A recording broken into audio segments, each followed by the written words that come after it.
अस्सलाम वालेकुम नाज़रीन, उम्मीद करता हूँ आप खैरियत से होंगे। आप देख रहे हैं नदीम डिजिटल डायरी और मैं इस डायरी का होस्ट नदीम अहमद। नाज़रीन, हम सबको अपने मुल्क की अदालतों के इंसाफ पर कहीं ना कहीं कोई ना कोई खदशा और एतराज़ रहता है। हमें हमेशा ये शिकायत रहती है कि हमारे मुल्क की अदालतों में इंसाफ नहीं है, हमारे जजेस इंसाफ नहीं करते। और ये हकीकत है कि हमारे मुल्क की अदालतों में इंसाफ नहीं, हमारे जजेस कहीं ना कहीं नाइंसाफ़ियाँ कर जाते हैं। लेकिन ये जांचने से पहले कि हमारे मुल्क की अदालतों में इंसाफ कितना है, क्या हमने कभी ये जानने और जांचने की कोशिश की कि इनफरादी तौर पर हमारी ज़ात में कितना इंसाफ है? क्या हम किसी दूसरे के लिए इंसाफ कर सकते हैं या नहीं? या हम कहीं न कहीं किसी न किसी के साथ नाइंसाफ़ी कर रहे होते? नाज़रीन, आज मैं फ्रूट लेने गया। जिस दुकान पर फ्रूट लेने गया, वहाँ पर मैंने फ्रूट लिया। फ्रूट लेकर मैं फ़ारिग हुआ, देखा मेरे साथ एक और गाहक एक औरत थी जो गाहक की हैसियत से वहाँ पर आकर खड़ी हुई। उन्होंने भी कुछ सामान लिया।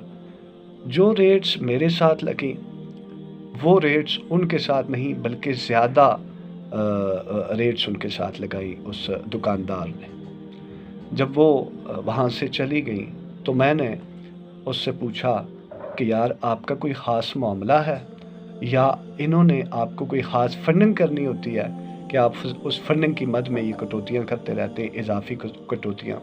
जो रेट्स आपने जिन जिन फ्रूट्स के मेरे साथ लगाए वो उनके साथ नहीं लगाए बल्कि उन्हें आपने इजाफी चार्ज किया, ये क्या वजह है? तो कहने लगा, भाई ये अमीर लोग हैं, इनके पास हराम की दौलत होती है, सो इनका पैसा ऐसे ही लूटा जाता है और ऐसे ही लूटना चाहिए। सो मैंने उसको बताया और फिर समझाया। मैंने कहा ये कोई तरीका नहीं है, ये अगर आपको इनकी कमाई हराम की लगती है और आप ये चाहते हैं कि ये कमाई इस पर आपका हक है और आप इस पर अपना हक साबित करना चाहते हैं तो और बहुत सारे तरीके हैं, ये कोई वारदात नहीं है जिस तरह आप कर रहे हैं। ये गाहक की हैसियत से आई है, उनका और मेरा दर्जा इस वक्त आपके सामने बराबर है। वो भी गाहक की हैसियत से हैं और मैं भी गाहक की हैसियत से। गो कि उनका फाइनेंशियल स्ट्रक्चर मुझसे बेहतर है और मुझसे ज़्यादा है, लेकिन दर्जे के लिहाज से हम दोनों बराबर हैं। बहरहाल, लंबे बहस व मुबाहिसा के बाद बहरहाल उसने मेरी बात तो मान ली, लेकिन मैं एक सोच में पड़ गया कि हम जो अपनी अदालतों के ना इंसाफ होने पर, अपनी अदालतों में इंसाफ ना होने पर, जजेस के इंसाफ न करने की जो शिकायत में लगे रहते हैं, कभी हम इनफरादी तौर पर अपनी ज़ात को परखने और जांचने की कोशिश करें, क्या हम किसी के साथ इंसाफ कर पाते हैं? क्या बहैसियत दुकानदार, बहैसियत बिजनेसमैन, बहैसियत वकील, बहैसियत डॉक्टर, बहैसियत इंजीनियर, बहैसियत उस्ताद और ज़िंदगी के हर हाय प्रोफेशन, हर शोबा हाय ज़िंदगी से मुतल्लिक होकर और मुंसलिक होकर, क्या हम इनफरादी तौर पर अपने साथ, अपनी ज़ात के साथ और अपनी ज़ात से जुड़े लोगों के साथ इंसाफ कर पाते हैं? अगर हम इंसाफ कर पाते हैं फिर तो हमें हमारी अदालतों के इंसाफ न करने की शिकायत का हक है। और अगर हम इंसाफ नहीं कर पाते, हम भी कहीं ना कहीं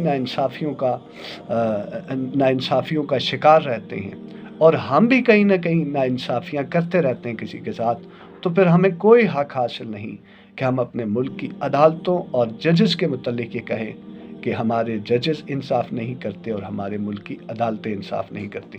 नाज़रीन, हमें अपनी ज़ात से शुरू करना है।